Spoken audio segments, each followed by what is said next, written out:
দান করেছেন। সিয়াম সাধনার মূল উদ্দেশ্য আল্লাহ পাক রব্বুল আলামিন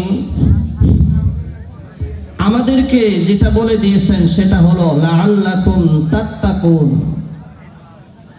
হে আমার বান্দারা, মুমিন বান্দা বান্দিরা শুনে রেখো, আমি যে তোমাদেরকে সিয়াম সাধনা দিলাম, এই সিয়াম সাধনার দ্বারা আমার উদ্দেশ্য হলো তোমরা তাকওয়া অর্জন করবে, তোমরা পরহেজগারিতা অর্জন করবে, তোমরা খোদা ভীতি অর্জন করবে।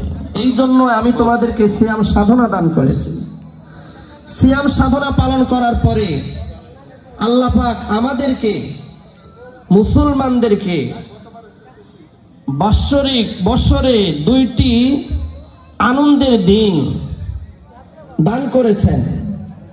রাসূল করিম সাল্লাল্লাহু আলাইহি ওয়াসাল্লাম যখন মক্কা থেকে মদিনায় হিজরত করে গেলেন, মদিনায় গিয়ে দেখলেন যে মদিনার যে ইহুদিরা তারা কিছু দিন উদযাপন করে, আনন্দ করে, বিনোদন করে।